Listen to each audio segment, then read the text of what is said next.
우리 삶을 움직이는 뉴스, 중심 잡힌 시선으로 전하겠습니다. 황보선의 출발 새아침. 네, 왕출세 4부 시작합니다. 최재형 국민의힘 대선 예비 후보가요, 최근에 그 탈원전 정책 관련 발언을 이어갔는데, 자 더더뉴스에서 뉴스톱 선정수 기자와 함께 이 팩트 체크해 보겠습니다. 선 기자 안녕하십니까? 네, 안녕하세요. 예. 자, 지금 최재형 후보가 지난달까지 이제 현 문재인 정부의 감사원장이었고요. 당시에 그 탈원전 관련해서 그 월성 1호기요, 산자부 공무원들이 이제 감사 결과 구속되기도 했고. 네네. 자, 근데 선 기자 오늘 팩트 체크해야겠다는 대상이 뭡니까 구체적으로? 최 후보가 지난 7일 날 경북 경주시 월성 원전 1호기를 찾아서 예. 탈원전 정책의 중요한 부분이었던 월성 조기 폐쇄 관련자들이 기소됐는데 대통령이 그 부분에 대해서 책임 있는 말씀이 있어야 된다. 뭐 이렇게 말하시면서요. 예. 그 탈원전 정책에 관련된 공격을 엄청 이제 하셨는데 그 많은 말을 했어요. 근데 굉장히 많은 부분들이 좀 사실과 다르다 이런 좀 그래요? 얘기들이 있어서 팩트 체크를 해보도록 하겠습니다. 그래요? 네.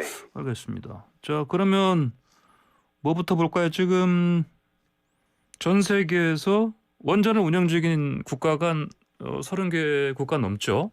네네. 근데 그 중에서 탈원전 결정한 나라가 독일이 유일하다, 이런 얘기도 했지 않습니까? 네, 그렇습니다. 이거는 맞는 얘기입니까? 사실이 아닙니다. 그래요? 예, 일단은 독일이 유일하지 않고 우리나라도 탈원전 선언했고요. 예. 그리고 좀 더 알아보니까 이탈리아가 1987년도에 국민투표로 탈원전을 결정을 했고요. 예. 4기가 운영되고 있는 원전 모두 영구정지 등 상태고, 예.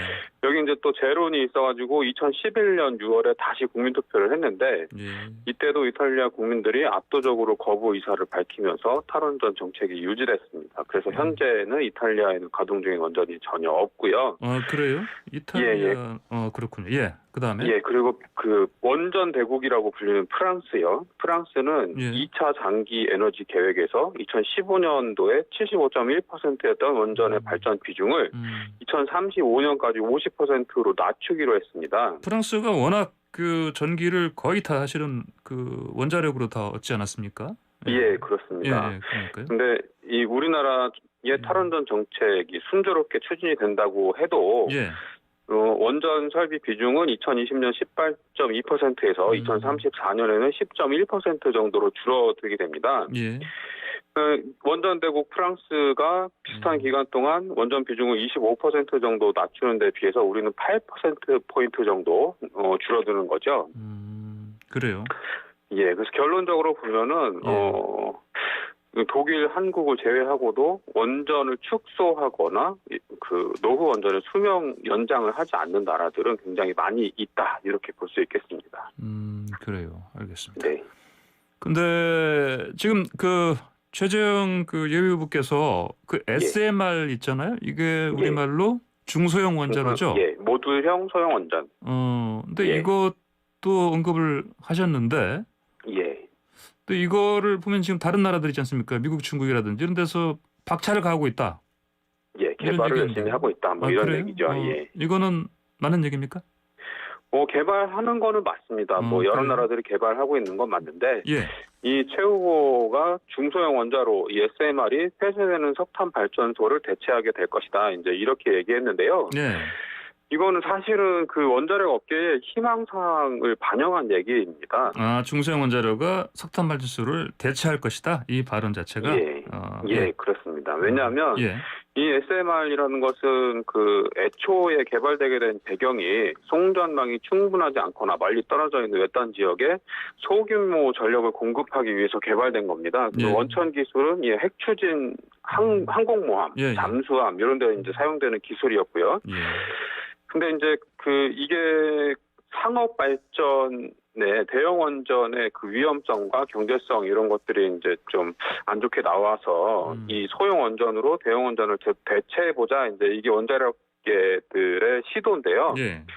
이 지금 개발 속도가 너무 느려가지고 지금 기후 위기에 대응해야 되는 마지노선을 2050년이라고 잡고 2050년 탄소 중립을 각국이 추진을 하고 있는데요. 예. 이 2050년까지 개발이 완료돼서 상업 발전을 할 수 있을 것인가 이거에 대해서는 굉장히 회의적인 시선이 많습니다. 그래요. 알겠습니다. 예. 근데 우리 보통 최재형 전 감사원장도 월성 1호기 조기 폐쇄라는 말을 쓰지 않습니까? 그 언론에서 예. 다시 이 말을 많이 쓰고 있고요. 예. 이 말도 틀린 거라고요? 예, 사실과 다릅니다. 왜냐하면 예. 이 월성 원전이 1983년도에 가동을 시작했고요. 최초에 이제 설계된 그 설계 수명이 30년인데요. 설계 수명 만료일이 2012년 11월 20일이었죠. 예. 그러니까 이미 이제 그 월성 원전 1호기는 설계 수명을 다 지나서 그 수명을 연장해서 가동하는 중이었는데요. 예. 이게 이제 그 수명을 연장하기 위해서 2009년도에 한국수력원자력이 운영 변경 허가를 신청했고요. 지난 정부 때 이 결정이 차일피일 미뤄지다가 2015년 원자력안전위원회 회의를 통해서 2022년까지 연장 운영을 하도록 허가를 해줬는데요. 이걸 근거로 한 거 아니겠습니까? 그러니까 2022년까지니까. 예, 그렇습니다. 예. 근데 이제 이게 그 시민단체하고 원전 인근 주민들이 운영 변경 허가 처분 무효 확인 소송, 이게 뭐냐면 이제 그 10년 연장한 게 무효다 이렇게 소송을 제기를 했는데 2017년에 서울행정법원에서 그 한수원이 패소를 해요. 그러니까 운영 허가를 취소하라. 예. 운영 변경 허가 취소해라. 그러니까 10년 수명 연장을 취소해라 이런 결정이 난 거거든요. 법원에서. 네, 그렇군요. 그래서 조기 폐쇄라고 볼 수도 있고 뭐 아니라고 할 수도 있는데 일단 이 그 월성 원전이 폐쇄된 것은 법원의 판결에 의해서 폐쇄가 예정이 돼 있던 상황이었고 그리고 이제 그럼 언제 폐쇄를 할 거냐는 것을 결정했던 그 회의가 산자부 그 감사원에서 그 감사를 했던 경제성 부분을 감사를 했던 그 산자부에서 시점을 폐쇄를 하도록 결정한 거죠. 그렇군요. 그리고 그 최재형 그 예비후보께서 감사원 감사 결과에 나온 것처럼 이제 조기 폐쇄가 무리하게 진행됐다. 적법하게 절차를 지키지 않았다. 그리고 경제성 평가 등 수치를 조작했다. 억지로 폐쇄했다. 이렇게 얘기를 했는데 이거에 대해서는 우리가 어떻게 이건 사실 아닙니까? 이것도 약간 좀 맞지 않는 부분이 있는데요. 이 최 후보가 감사원장으로 재직할 당시에 이제 감사원이 감사 결과를 내놨지 않습니까? 근데 그 감사 결과 보고서에 보면 한수원 의사회의 의결 내용에 따르면 월성 1호기 즉시 가동 중단 결정은 경제성 외에 안전성이나 지역 수용성 등을 종합적으로 고려했다. 이제 이런 내용이 들어 있어요. 그러면서 이제 그때 감사원이 정치적 논란에 휘말리지 않기 위해서 뭐라고 밝히냐면 이번 감사 결과를 월성 1호기 즉시 가동 중단 결정의 타당성에 대한 종합적으로 보는 데는 한계가 있다. 이렇게 이제 명기를 해놓죠. 이게 이제 그때 당시에 감사원의 취지는 원전 폐쇄 결정의 타당성 전반을 들여다본 게 아니다. 경제성 평가가 잘 됐는지만 감사의 대상이다. 이렇게 밝힌 거고. 그리고 이제 특히 이제 뭐라고 하냐면 정부의 에너지 전환 정책이나 그 일환으로 제8차 전력수급 기본 계획에서 월성 1호기 조기 폐쇄를 추진하기 위한 정책 결정의 당부는 이번 감사의 범위에 해당하지 않는다. 이렇게 이제 강조를 했습니다. 이 얘기는 뭐냐면 정부가 탈원전 정책을 추진하는 게 정당하냐 이 부분에 대해서는 감사원의 감사 대상이 아니다. 이렇게 명확하게 밝혔던 거죠.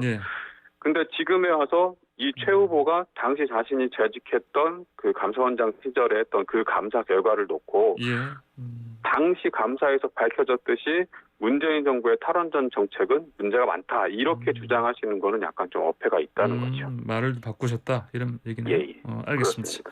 자, 오늘의 팩트체크 여기까지 하겠습니다. 자, 감사합니다. 고맙습니다. 지금까지 뉴스톱의 선정수 기자였습니다.